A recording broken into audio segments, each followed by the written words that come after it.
Everything we do challenges traditional thinking about creating wealth. Everything we do centers around you and your goals for creating long-term financial freedom. How we do that is by converting low-performing tangible assets into high-yield capital gains. It just so happens that we are the experts in transforming everyday homes into cash-flowing residential investment properties. And this is the MyInvestDoor podcast. Welcome to today's podcast. Today we've got the great J.P Dahdah here from Vantage IRA. Before we get into what you do, let's talk a little bit more about you. Maybe sure. Introduce our audience a little to you. So I've got a couple of questions for you.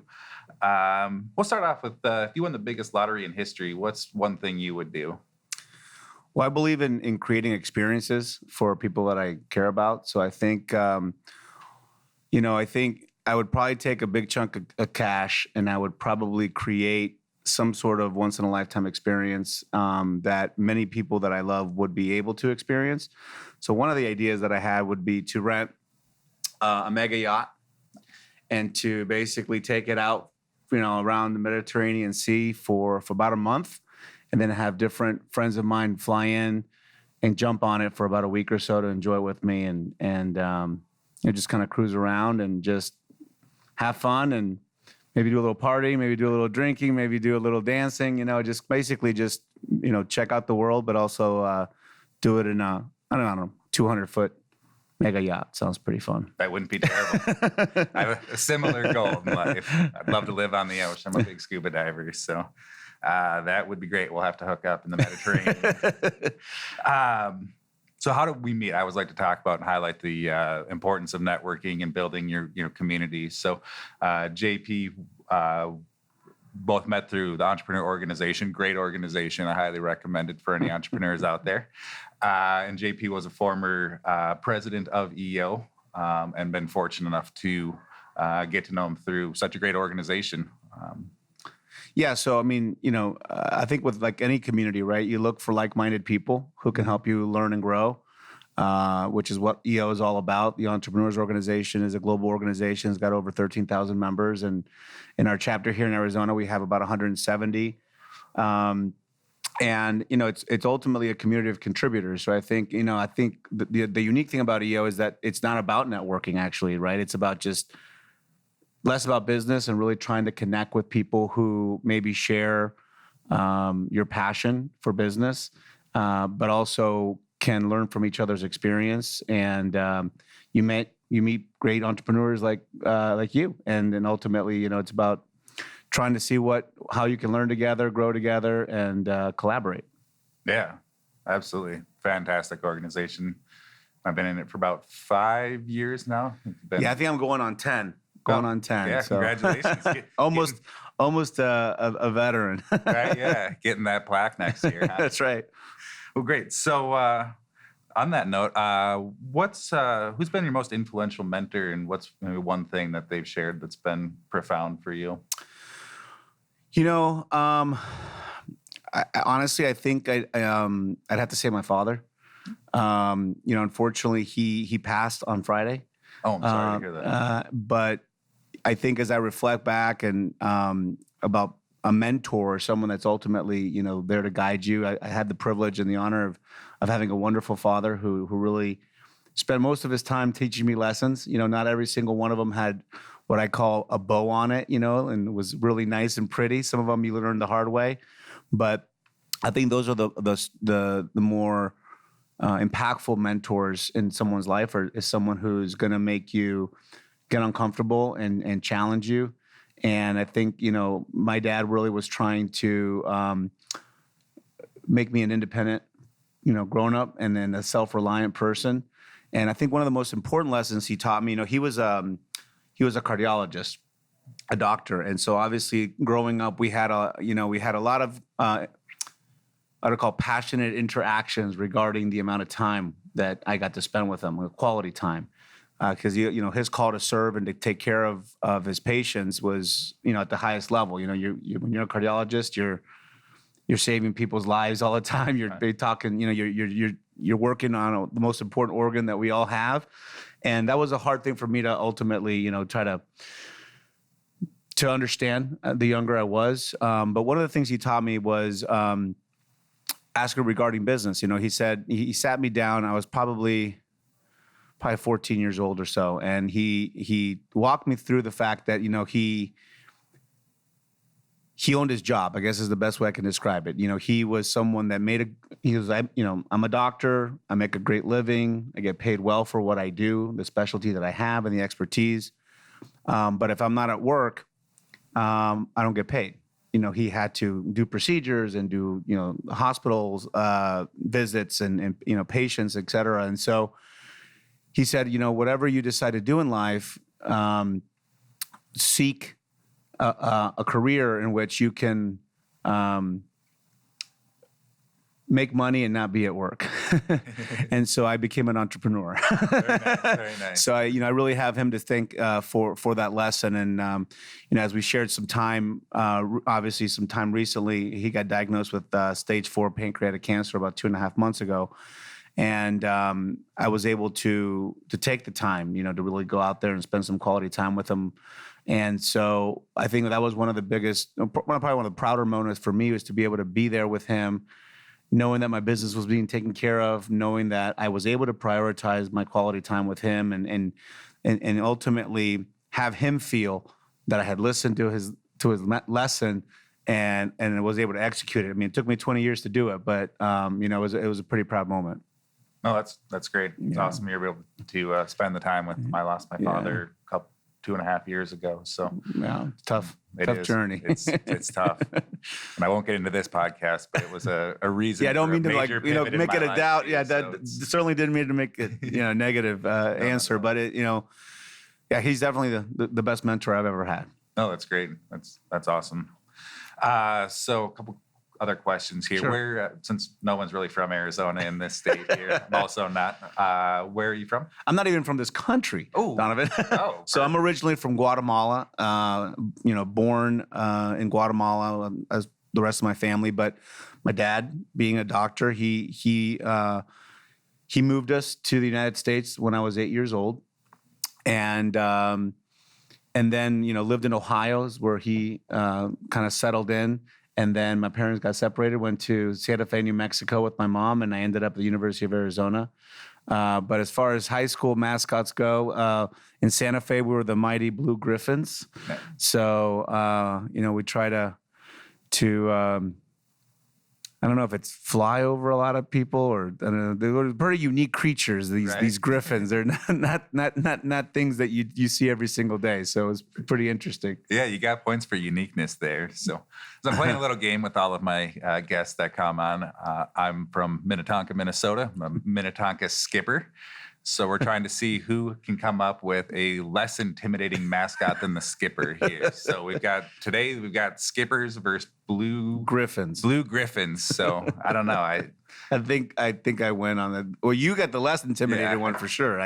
Mine was pretty intimidating. Yeah, it was. We'll put it out to the audience too. We'll do a little poll here to see what they think on that. So, well, great. Good to get to meet you a little bit more here, and we'll get into the exciting stuff today. Talk about self-directed IRAs and how you can possibly use them to invest in real estate. Perfect. So you're going to tell us a little about your business?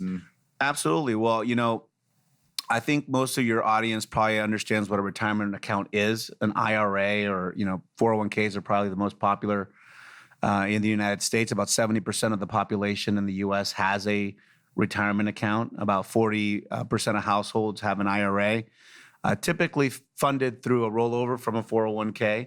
What most people don't know, or at least what I learned about 15 years ago, is that most of us have been misinformed about what types of investment choices we actually have within these tax-favored vehicles.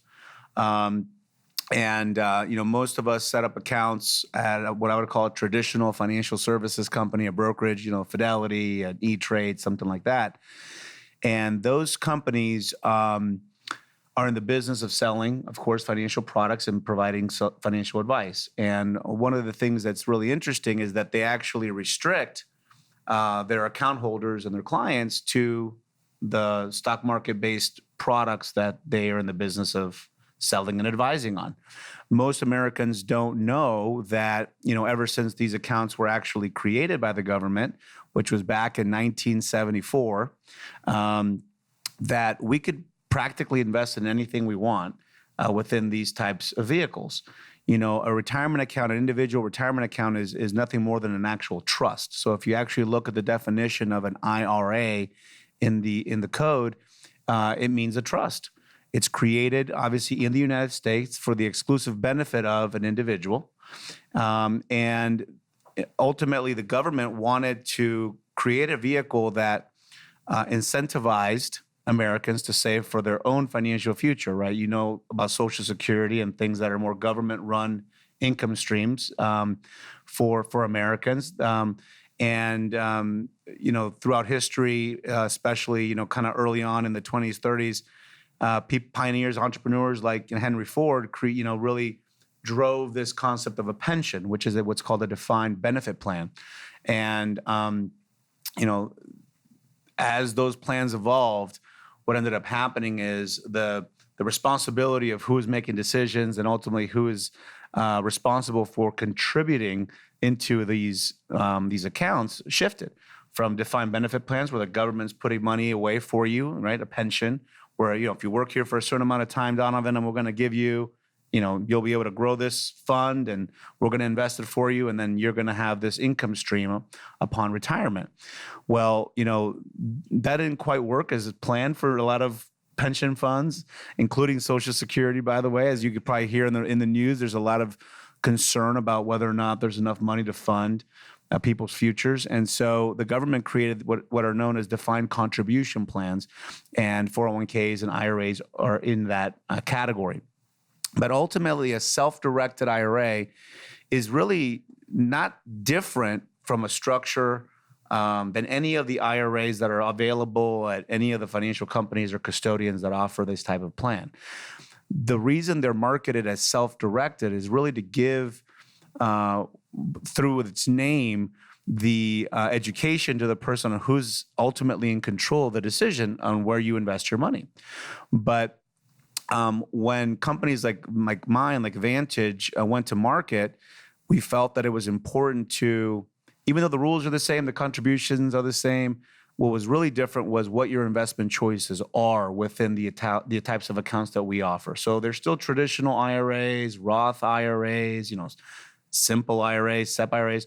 Any of those types of accounts can actually be utilized to invest outside the stock market.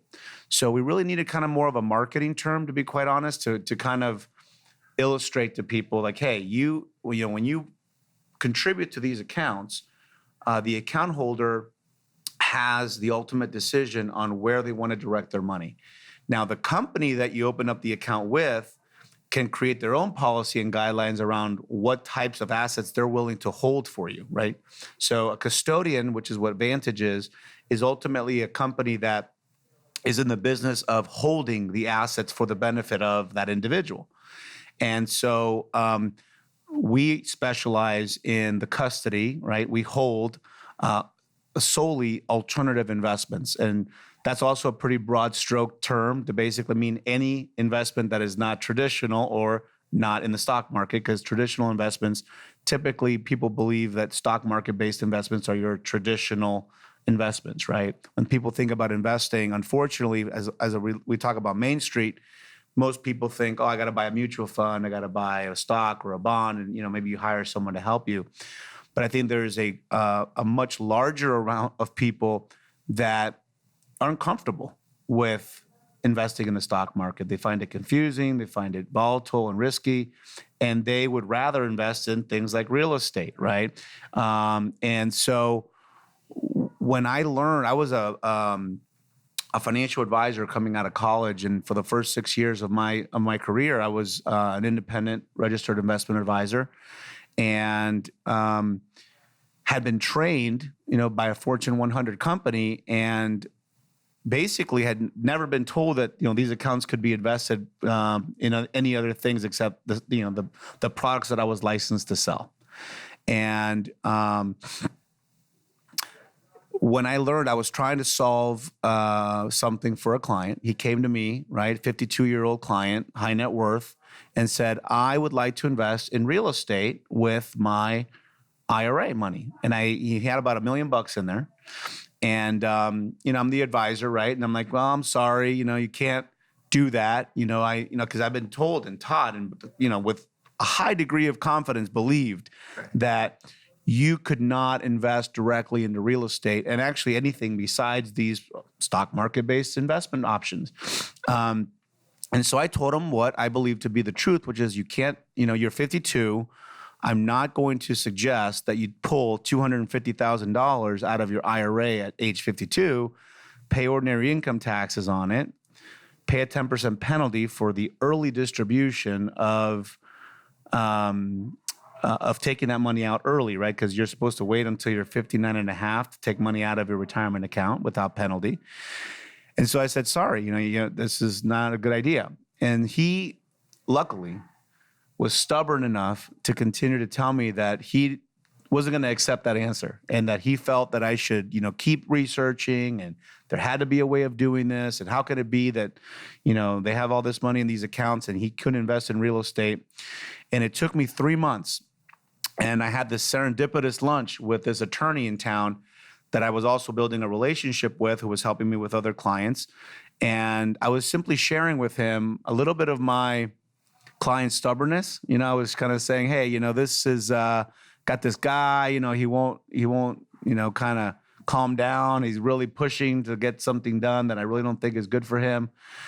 And I kind of explained, what was going on. And that was the pivotal moment, honestly, in my career. This friend, this attorney, says, you know what? I have a friend in Florida who's an attorney who I think has heard of a company that does something like that. And so when we got back to his office, he said, let me call my buddy up. And he did. And he hands me over a URL and went to the website, go to the homepage, it says, buy real estate with your IRA. So, I was shocked. I was honestly floored. And after the initial shock, obviously in my interest of like, oh my gosh, like, how is this possible? And how does this work? And, it's just kind of this news that hits you like this is against everything that I had learned. And I've been telling clients for 6 years that they can't do this. And I felt really disenfranchised. I really felt that I had been a little cheated by the system, if you know what I mean. I kind of felt immediately the systemic problem that existed. I went to California to learn more, and I went to a workshop by the company that I had heard about. And again, as luck will have it, the founder of that company said, "Hey, we know that the biggest problem with our industry is that no one knows that we exist, and so we are looking to sell licenses across the country in different major markets so that people can have a local company that can spread the news about this." And I was a financial planner. He said, we're looking for financial planners, attorneys, and CPAs who have existing businesses with clients that would probably be interested in this information. And I was a financial planner, so I fit the profile. And the rest is history. I was able to buy the license for the state of Arizona. And early on, I was a licensee for this company. And then I terminated my contract with them and went fully independent. And here we are 15 years later. But going back to self-directed IRAs, I think the most important message for your audience to know, at least for me being a guest on your show, is, if you have money currently inside of a retirement account, particularly an IRA or a former employer's 401k plan, you can use that money to direct it and purchase real estate and any type of real estate. Obviously rental properties, it can be residential, it can be commercial, it can be land, trailer parks, storage facilities, industrial, any type of real estate can be purchased. And in fact, there's only 2 investment limitations that actually exist within these retirement accounts. So the government allows you to literally invest in anything you want to invest in with this money, except 2 things. And those 2 things are life insurance contracts and what they deem to be collectibles. Things like works of art and antiques and collectible cars and things like that. But aside from those two investment restrictions, Americans can invest how they want. And that's really what we're passionate about at Vantage, is to ultimately share this news, share this awareness. We don't give advice to our clients. That's the other thing that's, I think, unique about companies like ours, is we're not in the business of selling advice, and we're not in the business of selling products, which is one of the things that our clients really, really love, right? Because they don't see us as salespeople. We are really almost like order takers. We are administrators by our trade. We administer the account. We do the record-keeping services and the IRS reporting that's required for the account as the custodian, but we are not influencing people's decisions. They get to decide where they want to direct their dollars, and we ultimately facilitate those transactions. Now, we do spend, like today, we do spend a good amount of our time educating, right? Because there's so much misinformation and all these myths about, or mistruths, I guess you could call them, that we've all been led to believe. And, one of the things that we say is, if enough people believe the wrong information, it becomes reality, right? Fortunately true. So it's this systemic issue that I found in this country where, traditional big financial institutions, there's so many of them, and you're hearing it you read about them in the magazines, and you watch them on TV, and everything is influenced by their messaging. And so to simplify it, is there's a huge difference between what the government allows you to do with these accounts and what these companies allow you to do with these accounts. So what we learned in our industry, and there's only about 40 companies in the entire country that do what my company does. So that's the other, I guess, benefit for me, but challenge for the rest of the country, right? Is that there's not a lot of companies spreading this message. So it's almost like the Goliath and the David, right? It's like you have this huge, deeply funded giant that's continuing to perpetuate, you can't do this, you can't do this, here's what you need to purchase, and here's the right way of investing. And yet you have the largest bucket of investable assets for Americans, which are retirement accounts. If you are starting to make a little bit of money and you go to your CPA, he says, hey, want to save some money on taxes? Put money in a retirement account, right? It's for your future.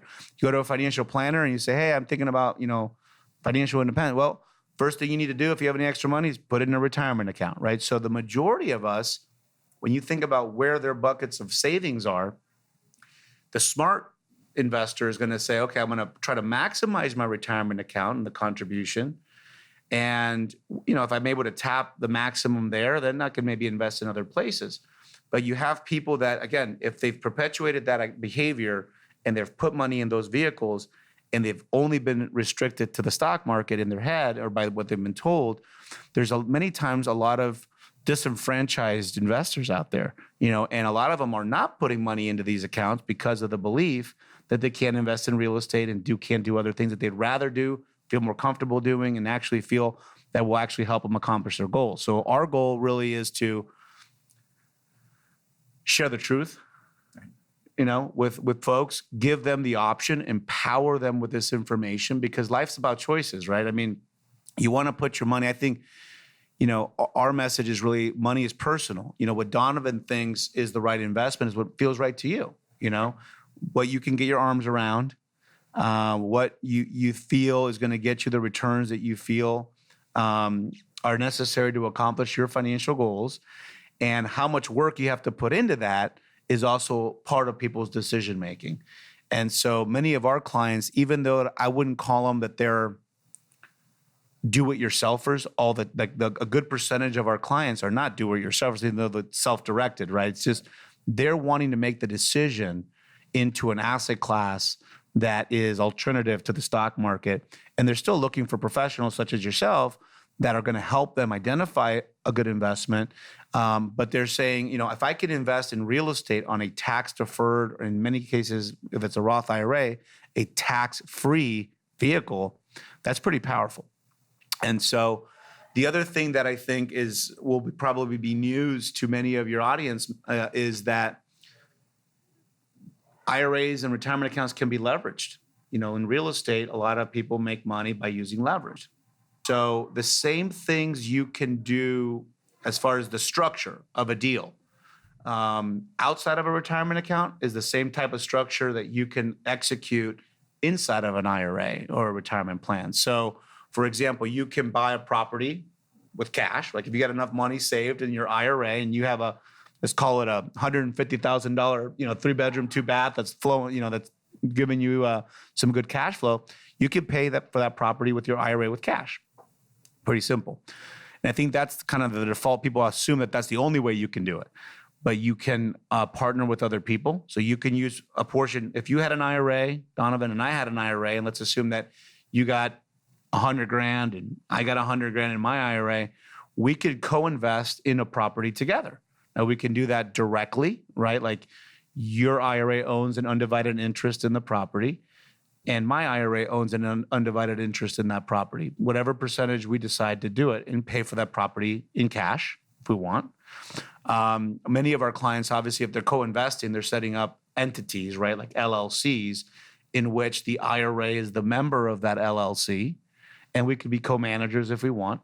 And so the IRA is investing in the private units, right, of this business or this company called an LLC, making the contribution, and then once we fund that into an LLC checking account, then the LLC can go out and buy the property, right? Probably heard of doing deals like that and structured that way.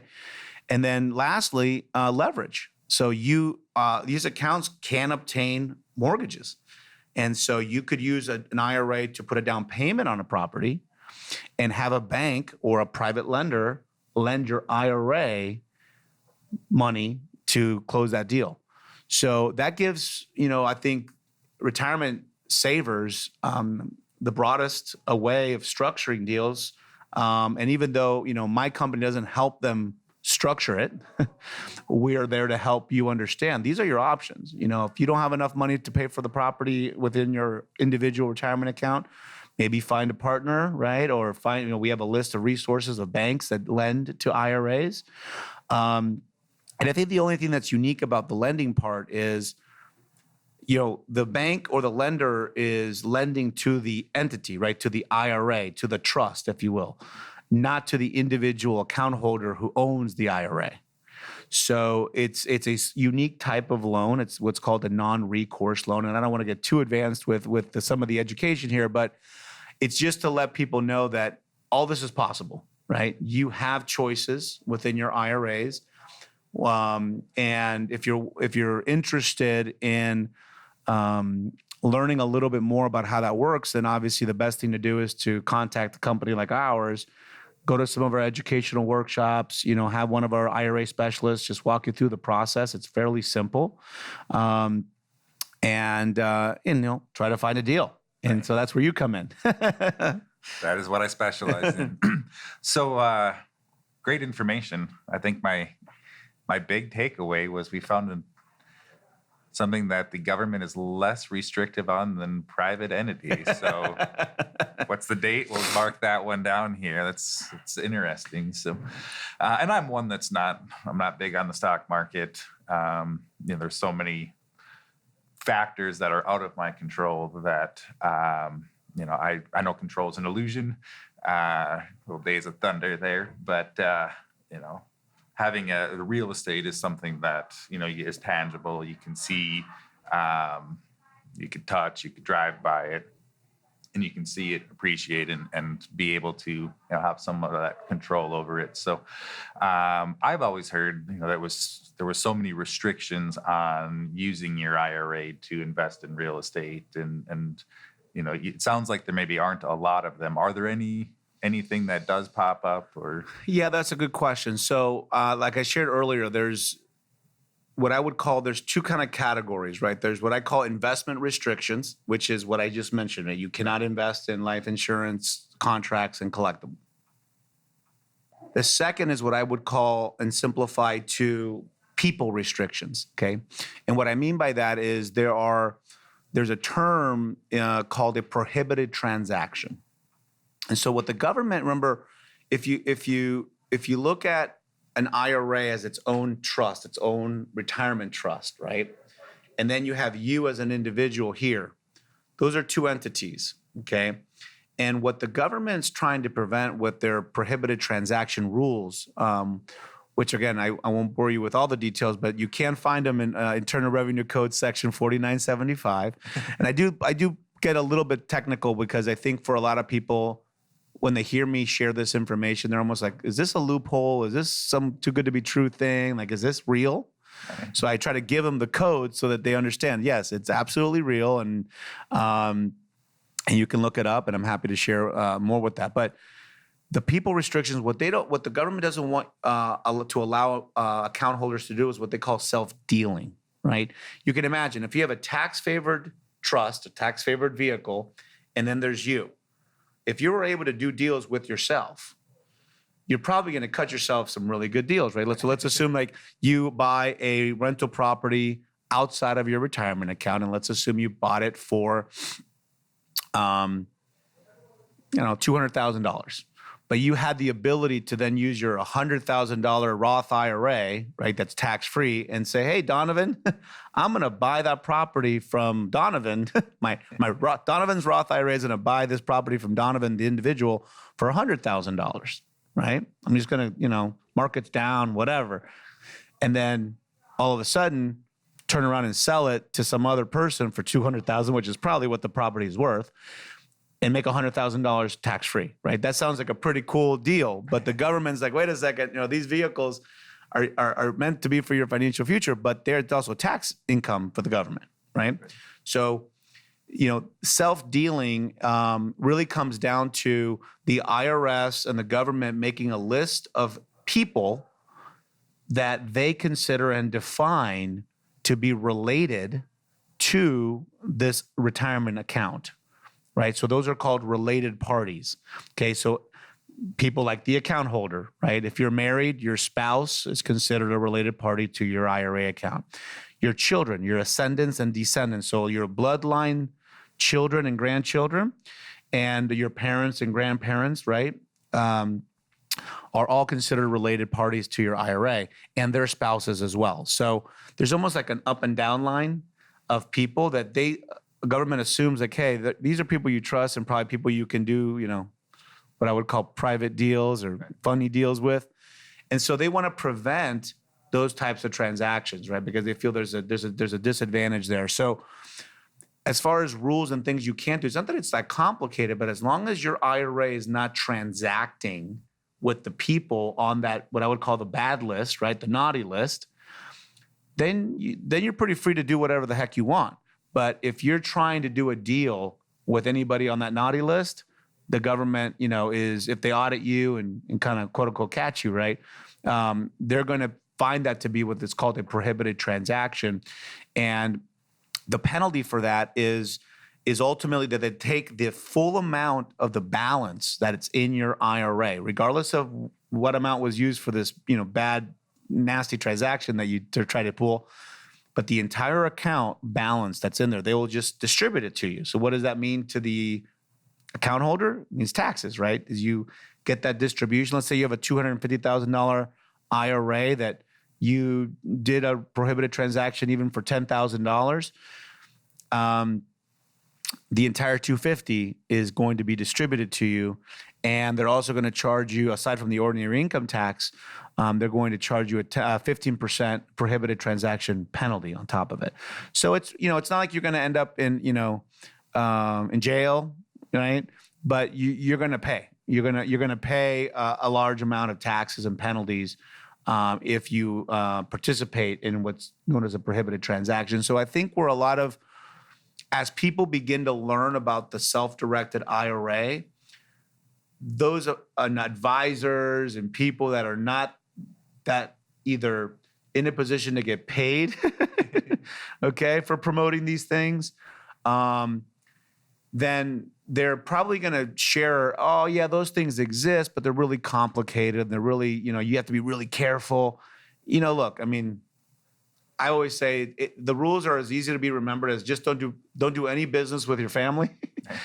which is probably a good lesson regardless. But as long as and there's plenty of family that are not considered related parties, but if you want to keep it really simple, right? It says, okay, as long as I don't do business with my account and myself and my spouse and any of my family and any businesses that I own a majority stake in, because a lot of people, for example, like doctors love to say, oh, I want to use my profit sharing plan to buy a building, and then I want to have my practice in the building and have it rent from myself. That's another problem, right? Because now a business that their majority shareholder is in a transaction with their account, and that's considered self-dealing. So those types of deals is what we try to educate our clients and prospective clients to say, hey, what are you thinking about doing? And here's the list of the people on your bad list, right? Just stay away from those people. Don't do deals with those people. And you can sleep very peacefully at night and have the freedom ultimately to invest in virtually anything you want on a tax-favored basis. That's fantastic. Yeah. It's really good to know. I had no idea it was so simple. So I always liked, every time I talk to somebody or see somebody speak, I always like to find one good nugget I can take away. And you gave us a lot today. I think the biggest is for me the lack of restrictions on that, the options that are available, and that's extremely exciting to me. So, thank you for your time. Thank you for being on. Absolutely. We might have to have you come back, and we'll maybe get into it a little deeper down the road. So, thank you very much. Welcome. Thank you very much.